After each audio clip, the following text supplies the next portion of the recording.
बताइएगा, उमेश शर्मा जी किसी पार्टी से चुनाव लड़ेंगे या निर्दलीय चुनाव लड़ेंगे या आने वाले भविष्य में कुछ ना कुछ नया तय करेंगे?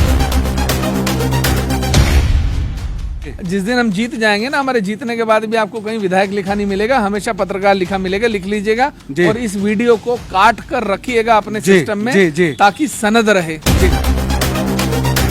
नमस्कार, मैं अमित कुमार शर्मा रुड़की हब में आपका बहुत बहुत स्वागत करता हूं। मेरे साथ मेरी सहयोगी हैं मानसी सैनी और कैमरामैन अमन वर्मा के साथ। और आज हम बात करेंगे एक पत्रकार से नहीं, एक प्रत्याशी से, खानपुर विधानसभा के प्रत्याशी उमेश शर्मा जी से। आइए उनसे मुलाकात करते हैं। हमारे रुड़की हब में आपका बहुत बहुत स्वागत है। बहुत बहुत धन्यवाद। सबसे पहला मेरा सवाल उमेश शर्मा जी से ये होगा कि सब लोग कहते हैं कि उमेश शर्मा जी रहने वाले कहाँ के हैं? ये विधानसभा राज्य बनने से पहले जिस क्षेत्र में आती थी, जिस जिले में आती थी, सहारनपुर, मेरी वहाँ की पैदाइश है और पिछले 25 साल से मैं राज्य बनने से पहले से उत्तराखंड में रहता हूँ। उमेश शर्मा जी, दूसरा सवाल मेरा ये है कि देहरादून से लेके खानपुर के बीच में बहुत सारी विधानसभाएं पड़ती हैं, तो आपने खानपुर को ही क्यों चुना? मैं स्वतंत्र भारत का स्वतंत्र नागरिक हूँ। मैं जहाँ से चाहूँ वहाँ से लड़ सकता हूँ। ये कोई दूसरा या सामने वाला नहीं तय करेगा कि मुझे कहाँ से लड़ना है।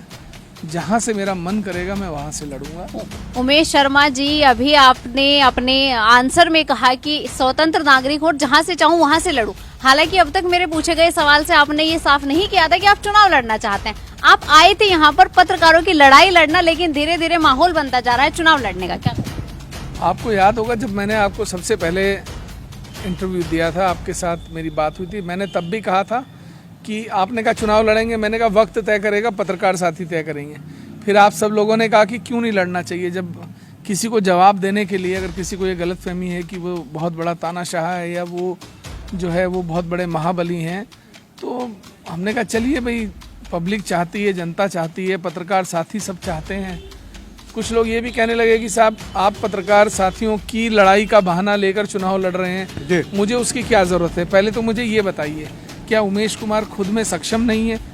मेरे पास 9 से ज़्यादा बड़े डिजिटल प्लेटफॉर्म्स हैं, 3 मेरे पास सैटेलाइट चैनल्स हैं, मुझे कौन से मीडिया की ज़रूरत है? पहले तो ये बताइए। मतलब अब साफ हो चुका है कि आप चुनाव लड़ रहे हैं, तो इसमें कोई शक ही नहीं है, कोई गुरेज ही नहीं है मुझे कहने में। पत्रकारों की लड़ाई खत्म हो चुकी है। पत्रकारों की लड़ाई, अभी बीच में एक पत्रकार के ऊपर उंगली उठी थी, उनके साथ बदतमीजी की गई थी, हम तब भी आए थे सामने। आप बताइए, नहीं आए थे क्या? एक बात बताइएगा, उमेश शर्मा जी किसी पार्टी से चुनाव लड़ेंगे या निर्दलीय चुनाव लड़ेंगे या आने वाले भविष्य में कुछ ना कुछ नया तय करेंगे?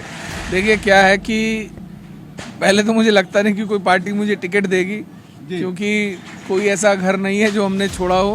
हमने हर पार्टी की जड़ों में मट्ठा डाला है। लेकिन फिर भी क्या पता, राजनीति में कुछ भी स्थायी और अस्थायी नहीं होता। तो देखते हैं क्या तय करेगा। लेकिन जनता का मूड जो है वो इस बार पार्टियों से भर चुका है। उनका कहना है कि उमेश कुमार जी आप निर्दलीय लड़िए, तो फिलहाल मैं निर्दलीय लड़ने के मूड में हूँ, बाकी देखते हैं क्या होगा। अभी एक बात और पूछना चाहूंगा, आप हवाई दौरे कर रहे थे खानपुर विधानसभा के, लेकिन जो यहाँ के पुराने जो वर्तमान में विधायक हैं वह दौरे करते थे सड़क से, तो कहीं हवाई दौरों के साथ आप हवा तो नहीं हो जाएंगे? आप मुझे ये बताइए कि ऐसा कौन सा गांव है और ऐसी कौन सी गली है जहां उमेश कुमार नहीं गए? आप मुझे ये बताइए कि मोहनपुरा के तालाब के किनारे मैल मूत्र के पानी में खड़े होके पंपिंग स्टेशन किसने लगवाए? क्या आपके वर्तमान के विधायक वहां गए थे? मिलाप नगर की सड़कों पर जहां 1-1, 1.5 फुट पानी था, उनके अंदर मैं 1-1, 1.5 फुट पानी के अंदर गुजर कर गया। मैंने तालाब बनवाए, पंपिंग स्टेशन बनवाए, क्या वो कभी गए थे? मैंने बुक्कनपुर जो सड़क है वो बनाई, 1 किलोमीटर की गारे में खड़े होकर बनवाई। सोलानी नदी मैंने कीचड़ के अंदर खड़े होकर साफ करवाई, वो कहाँ थे? इसके बाद भी अगर आप ये कहें कि वो सड़क से चलते हैं, भाई मैं हवा से चलूं, मैं पानी के रास्ते से चलूं, मैं या सड़क के रास्ते से चलूं, मैं जनता के बीच में हूं और बीच में ही रहूंगा। हवाई दावे जिन्होंने किए हैं उनकी हवा निकल चुकी है, क्योंकि जो आडंबर बनाया गया था इस क्षेत्र के अंदर, एक बाहुबल वाला, तानाशाही वाला और एक ऐसा भौकाल बिल्कुल कि उस भौकाल के आसपास भी कोई नहीं आता, तो पंचर हो चुका है। भंगेड़ी गेट की समस्या को लेकर 7 गाड़ियां लेकर मैं यहाँ से दिल्ली गया, रक्षा मंत्री जी से मिला, आश्वासन लेकर आया, कार्रवाई शुरू हो गई। क्या बताइए, केंद्र में सरकार थी, राज्य में सरकार थी, खुद विधायक थे, क्यों नहीं गए? तो मेरे से उनके कामों का मुकाबला करना छोड़ दीजिए। मैं फिर कह रहा हूँ, हमारा उनके साथ कोई मुकाबला नहीं है और दूर दूर तक भी नहीं है, और कभी हम जीते ना जीते हमारे वैसे भी वो दूर दूर तक नहीं उमेश है। कुमार जी, मेरे सहयोगी के प्रश्न के उत्तर में आपने कहा कि जनता का मूड बताएगा, और अभी आप कह रहे हैं कि ये तो जनता पर डिपेंड करता है। जनता की मैंने प्रॉब्लम सॉल्व करी है, जनता का रुझान तो आप अपनी तरफ मोड़ ही चुके हैं। जनता की प्रॉब्लम आप सोल्व कर रहे हैं, तो सबसे पहले मुझे ये बताइए कि खानपुर विधानसभा के क्षेत्र ही क्यों, खानपुर विधानसभा के क्षेत्र में ही क्यों समस्या है? आपके एक सवाल के अंदर ही 3 सवाल हैं और तीनों एक जैसे हैं, अलग कुछ नहीं है। तो एक सवाल मुझसे करो, आप मुझसे ये पूछिए कि मैं खानपुर विधानसभा क्षेत्र ही क्यों? हाँ, खानपुर विधानसभा क्षेत्र इसलिए कि हम यहाँ आए थे, हमारी एक टशन शुरू हो गई थी, एक झगड़ा शुरू हो गया था पत्रकारों के साथ। तो कहीं ना कहीं आप टसन में चुनाव लड़ रहे हैं? नहीं, वो टशन शुरू हुई थी पत्रकारों को लेकर जी। वो झगड़ा शुरू हुआ था पत्रकारिता की अस्मिता को लेकर, उन पे उठाई गई उंगली को लेकर, उनकी हैसियत पूछने पर जी। लेकिन वो धीरे धीरे बढ़ता गया। आप भी इस बात के गवाह हैं। आप प्रत्याशी बन गए, पत्रकारिता छोड़ आप प्रत्याशी बन गए। पत्रकारिता किसने छोड़ी है जी? जिस दिन हम जीत जाएंगे ना, हमारे जीतने के बाद भी आपको कहीं विधायक लिखा नहीं मिलेगा, हमेशा पत्रकार लिखा मिलेगा, लिख लीजिएगा। और इस वीडियो को काट कर रखिएगा अपने सिस्टम में ताकि सनद रहे। उमेश कुमार जी, मैं फिर पूछना चाहूंगी, समस्याएं खानपुर विधानसभा के क्षेत्र में ही क्यों? अरे आप मुझे बताइए कि क्यों नहीं, मैं ये जानना चाहता हूँ। आप मुझसे कह रहे हैं क्यों, मैं आपसे पूछना चाहता हूँ कि मेरे यहाँ आने से दिक्कत क्या है, तकलीफ क्या है? तकलीफ कोई नहीं है, फिर आपका जो वार है एकदम प्रणव सिंह जी पर वो हो जाता है, क्योंकि सारी समस्याएं लोगों के दिलों पर आप राज करें। तो और क्योंकि खानपुर विधानसभा के क्षेत्र से कोई अलग क्षेत्र ऐसा नहीं है जिसमें आपने समस्याओं का समाधान किया हो। 2 सवाल आपने करे। आपने कहा कि खानपुर की जनता के दिलों पर राज भी कर रहे हैं। जब मैं राज कर रहा हूँ और वो चाहते हैं मैं लड़ूं, तो क्यों नहीं? मतलब पत्रकारों ने भी साफ कर दिया है, जनता भी चाहती है आप चुनाव लड़ेंगे। हाँ, तो आप नहीं चाहती है मैं ना लड़ूं? नहीं, वो तो आपका विवेक है कि आप चुनाव लड़े या ना लड़े, वो आपका विवेक है। आप नहीं चाहती मैं ना लड़ूं? जिस तरीके से अभी जो आपका रुझान जनता में दिख रहा है, उस तरीके से तो हम चाहते हैं, लेकिन अगर वो बाद में बदल जाता है तो, क्योंकि नेताओं के और दावेदारों की बातें सर चुनाव से पहले होती हैं। ऐसा देखिए, बात सुनिए, हमने अगर नेतागिरी वाले काम किए होते तो हम 12 परियोजनाएं आचार संहिता लगने से पहले जनता को सौंप नहीं देते। हमारे दावे और हमारे वादे दोनों एक जैसे हैं, हम उनको पूरा करने में यकीन करते हैं। हम हवाई बातें नहीं करते, हम जनता को बरगलाने का काम नहीं करते, उनके साथ झूठे वादे नहीं करते। कुमार जी कहा तो ये भी जा रहा है कि आप अपनी निजी संपत्ति में से विकास कार्य कर रहे हैं। ये निजी संपत्ति में से विकास कार्य करने का मतलब है कि अभी आपके पास जितना पैसा है वो लगा देंगे, उसके बाद आपको नहीं, अभी जब जैसे मानसी ने कहा कि आपको क्या लगता है मैं आपकी बात खत्म हो गया? पैसा खत्म नहीं होगा, उसके बाद आपको डबल मिल सकता है ना विधायक बनने के बाद। अगर मानसी तब डबल लगाने के लिए मुझे मिलेगा ना, मेरा भी पैसा होगा और विधायक निधि का भी होगा, तो डबल विकास होगा। मैं आपकी बात रोकते हुए कहना चाहूंगा मानसी कि आप अपने निजी खर्चे से आप विकास के कार्य करा रहे हैं। आने वाले समय में क्या इनका कोई स्थायी समाधान होगा? जो वर्तमान में आप कार्य पानी निकलवा रहे हैं आप, मैंने जितने काम किए हैं स्थायी किए हैं। पंपिंग स्टेशन जो लगाए हैं, वहां पर जो शुरू में डीजल और पेट्रोल के पंप सेट लगे थे, वो अगर आप जाकर देखेंगे मौके पर, तो बिजली की बड़े पंपिंग स्टेशंस में कन्वर्ट हो चुके हैं। मोटर्स लगा दी गई हैं, बड़ी मीटर लगाकर, कनेक्शन लगाकर उनको चालू कर दिया, बटन दबाइए, चलते रहेंगे, पानी निकलता रहेगा। सूत्र ये भी कहते हैं कि उमेश कुमार जी को यहाँ पर किन्हीं बड़ी पार्टियों के नेताओं ने भेजा हुआ है, इसमें कितनी सच्चाई है? एक कहावत सुनी आपने कि ऐसा कोई सगा नहीं जिसे हमने ठगा नहीं। वो तो लड्डू वाले हैं मेरे भाई जी। कौन सी पार्टी है ऐसी जिसके हमारे इतने मधुर रिश्ते हैं? और आप मुझे बताइए, हिंदुस्तान में ऐसा कौन सा दल है, ऐसा कौन सा नेता है जो इतनी हैसियत रखता है कि वो उमेश कुमार को कहीं चुनाव लड़ने के लिए भेज सके?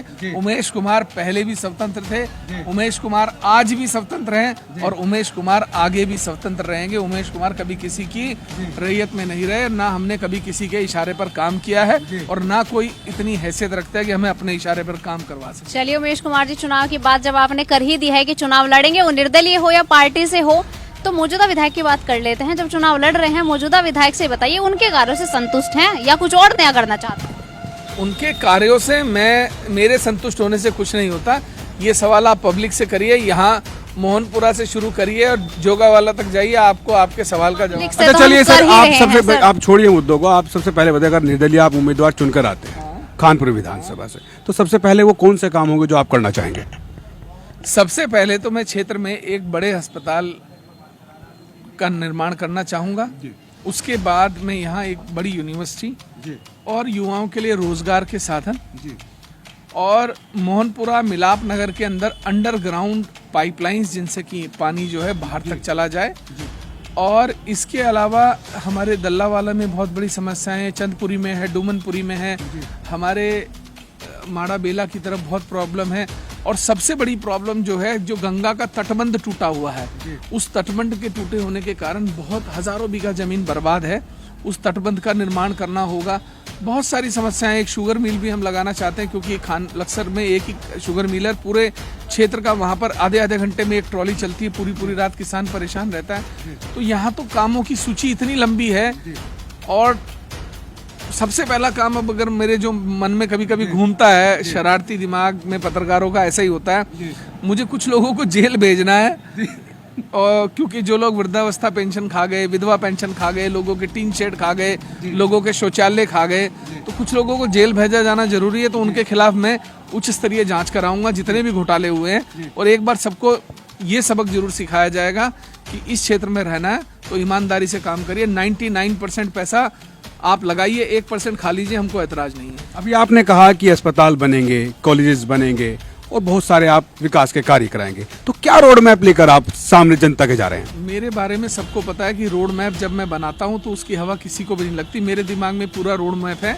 मोहनपुरा कहीं ना कहीं राज्य सरकार भी आपको सहयोग करेगी? राज्य सरकार नहीं, केंद्र सरकार भी सहयोग करेगी। उमेश कुमार जिसके दरवाजे चाहेगा वो मना नहीं कर सकता उमेश कुमार को। मैंने 25 सालों में इतना तो कमाया है। और रोड मैप की जो बात है, मोहनपुरा मिलाप नगर का रोड मैप, मैंने उसका हवाई सर्वेक्षण करके रोड मैप तैयार करके इम्प्लीमेंटेशन भी कर दिया था। लोगों को यही हवा नहीं लगी कि मैं कब आया और कब मैंने रोड मैप बना दिया। उमेश कुमार जी, चुनावी माहौल चल रहा है, आदर्श आचार संहिता भी लागू हो चुकी है, लेकिन अभी 2-3 दिन पहले खबर आई थी कि प्रणव सिंह जी भी फिर हुटर बजाकर गलियों से निकल रहे हैं। उसके बाद आपने पोस्ट किया था कि कल से ये हुटर नहीं बजेगा। इम्प्लीमेंट हो पाया है? आप बताओ।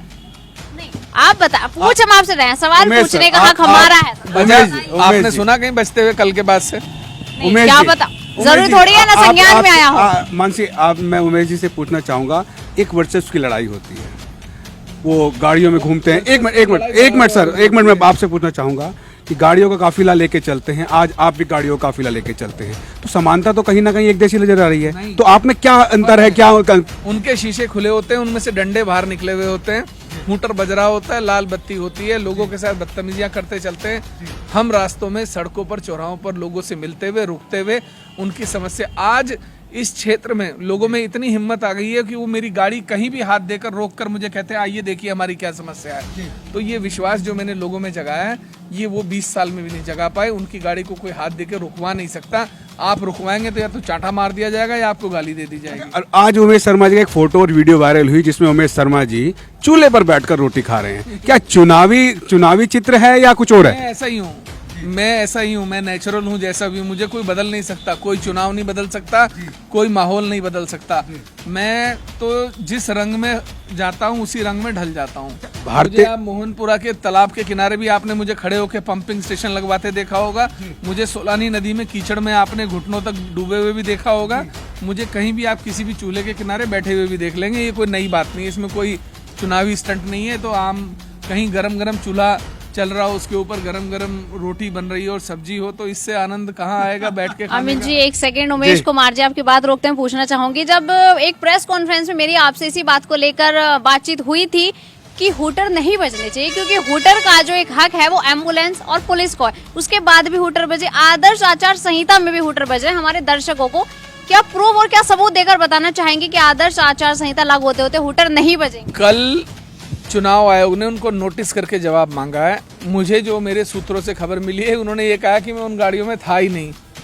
तो वो कहते हैं ना, अगर वो हूटर बजाने के लिए अधिकृत हैं और वो हूटर अवैध नहीं है, तो बोले हाँ मैं गाड़ी में था। फर्जी आडंबर बनाकर जिस अधिकार को आपको किसी भी कानून ने नहीं दिया, उसका आप इस्तेमाल करें। मैं जानना चाहता हूं कि मेरे पास ये बाइक है जी, ये बाइक मेरी नहीं है जी, और मैं इसको घुमाते हुए हल्ला मचाते हुए चलूं जी, तो भाई मेरी थोड़ी हो जाएगी जी। तो इसको चलाने का अधिकार जब मेरे पास नहीं है या ये मेरी नहीं है, मैं इसे चलाकर बजाकर किसे दिखाना चाहता हूं, तो ये झूठा आडंबर होता है। झूठे आडंबर बहुत दिन नहीं चलते। बहुत दिन आपने हूटर बजा लिया, हूटर तो आपका पब्लिक उखाड़ के फेंकेगी, देख लीजिएगा। दिल्ली में आम आदमी पार्टी की सरकार है, वहाँ के मुख्यमंत्री अरविंद केजरीवाल जी हैं। जब वो चुनाव से पहले जब वो सत्ता प्रत्याशियों के लिए घूम रहे थे, अपने प्रचार के लिए घूम रहे थे, तो कहते थे कि हम वीआईपी कल्चर नहीं लाएंगे। लेकिन आज वर्तमान की स्थिति में देखिए उनके अंदर कितना वीआईपी कल्चर है। सभी लोग वीआईपी कल्चर के साथ चलते हैं। कहीं उमेश शर्मा तो वीआईपी कल्चर के साथ नहीं चले जाएंगे आगे? अमित जी, 2014 में जब केंद्र में सरकार बनी, जब शुरू के जो 56 लोग थे जिनको हिंदुस्तान में उच्च श्रेणी की सुरक्षा दी गई थी, तो उनमें से एक मैं भी था। मुझे सीआरपीएफ दी गई थी Y+ श्रेणी की सुरक्षा। मेरी पत्नी के पास उत्तर प्रदेश से Y श्रेणी की सुरक्षा, मैं एस्कॉर्ट थी। उत्तराखंड से हमारे पास सुरक्षा थी। और सुरक्षा और ये वीआईपी कल्चर मैं सालों से देख रहा हूँ, हमारी आदत नहीं खराब हुई है। जो लोग ओछे और छिछोरे होते हैं, जिन लोगों के अंदर कोई भारीपन नहीं होता, वो लोग ऐसी चीजें देखकर जो है विचलित हो जाते हैं और ओछापन दिखाने लगते हैं। उमेश कुमार ने पिछले 25 साल में सत्ता के चरम भी देखे हैं, उमेश कुमार ने जेलें भी देखी हैं। तो इसलिए उमेश कुमार जो है वो हर रंग में इसीलिए रंग जाता है क्योंकि उसने सब कुछ देखा हुआ है। चलिए अभी आपने एक मिनट रुको, अभी आपने धर्मपत्नी की बात की। जैसे आपकी धर्मपत्नी क्षेत्र में आपके साथ घूम रही है, ऐसे देवयानी भी घूमती थी। क्या उन्हें फॉलो कर रहे हैं या खुद का डिसीजन है? देखिए मेरी बात सुनिए, पत्नी हमारी सहयोगी हैं और ये ग्रामीण क्षेत्र आपका लगभग 80% ग्रामीण क्षेत्र है। ग्रामीण क्षेत्रों में महिलाओं के साथ संवाद करने के लिए महिला का ही होना आवश्यक है, क्योंकि घर में पर्दे में महिलाएं होती हैं, तो उनके साथ महिलाएं संवाद करती है, वही एक बेहतर माध्यम है। तो उसमें कोई ऐसा किसी को फॉलो करने की जरूरत नहीं है। हम किसी को फॉलो नहीं करते और ना हम चाहते हैं कि कोई हमें फॉलो करे। हम अपना आम आदमी है, आम आदमी की तरह सड़क पे गलियों में काम करते हैं और वही हमें अच्छा लगता है। चलिए उमेश कुमार जी, बहुत अच्छा लगा आपसे बातचीत करके। आपने सारे प्रश्नों के जवाब दिए और आज तो ये भी तय कर दिया कि उमेश कुमार जी चुनाव लड़ रहे हैं। अब जाते जाते जनता के लिए क्या संदेश देना? मैं तो सबसे कहता हूँ कि राजा चुनना है या बेटा चुनना है, आप तय कर लीजिए। राजा तो ये आपके तो फिल्मी पास है। डायलॉग हो गया साहब। नहीं, गलत। ये कौन सी फिल्म का डायलॉग है? बताइए। बहुत सारी फिल्मों के बताइए, मुझे नाम अभी बताइए। ऋतिक रोशन की एक मूवी आई थी, हाँ, बिहार के अंदर एक प्राध्यापक को लेकर, नाम मुझे याद नहीं आ रहा है उसका भी था कि बेटे को चुनना चाहते, गरीब का बेटा गरीब का राजा बनेगा, राजा का बेटा नहीं, वो तो देखो ऐसा जी, तो उसी का कहीं मिलता जुलता डायलॉग नजर आ रहा है। कुछ नहीं है, हम तो सिंपल, आपके पास राजा है जी, और राजा आपने चुना हुआ है। आपको राजा चाहिए तो राजा के साथ रहिए, और आपको आपके बीच में काम करने वाला भाई बेटा चाहिए तो मैं हूँ, चुन लीजिए जी। नहीं, फिर भी आप जाते जाते क्या संदेश देना चाहेंगे, क्या कहना चाहेंगे जनता से? मैंने 2 महीने में 20 साल के बराबर का काम करके दिखाया है, और मैं अपने काम के बिहाफ पर लोगों से निवेदन करता हूं कि अगर आपको चाहिए काम, आपको चाहिए एक ऐसा आदमी जो दिन रात आपके बीच में खड़ा होकर काम करे, तो सपोर्ट मी।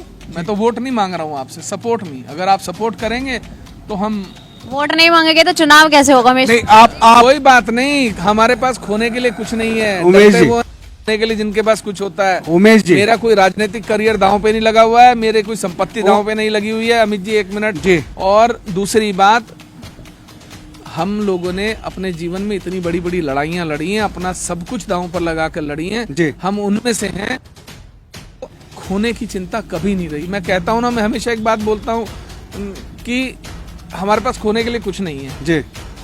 अब क्या है, हमारे सामने एक दीवार है, हम उस दीवार में सर मारेंगे तो एक ईंट हमारे हाथ भी आएगी, तो हमारे पास एक ईंट है, हमारे पास खोने के लिए कुछ उमेश कुमार जी, फिर से आपको रोकना चाहूंगी। वोट और सपोर्ट दोनों में बहुत अंतर होता है। सपोर्ट के लिए इंसान को आगे बढ़ा जाता है, चुनाव के लिए तो वोट चाहिए। उमेश कुमार, सपोर्ट चाहिए, वोट उनकी मर्जी है। अच्छा, एक बात, अगर आप चुनाव जीत जाते हैं तो क्या स्थायी निवास स्थान आप खानपुर विधानसभा में बनाएंगे या देहरादून? निवास मैंने महेशरा रोड पर बनाना शुरू कर दिया है, और एक स्थायी निवास मैं यहाँ भी बनाऊंगा। 2 घर मैं इस विधानसभा क्षेत्र में रखूंगा, ताकि मैं 10 दिन यहाँ रहूं और 10 दिन वहाँ रहूं और 10 दिन में देहरादून रहूं। जाते जाते एक सवाल और आपसे, क्या किसी पार्टी के लिए आवेदन किया है प्रत्याशी के रूप में आपने? मैंने आज तक बायोडाटा नहीं बनाया, आप आवेदन की बात कर रहे हैं। मैंने जीवन में, आपको बड़ी हैरानी, आज तक कभी अपना बायोडाटा नहीं बनाया। मेरे पास, उमेश कुमार के पास कोई सीवी नहीं है।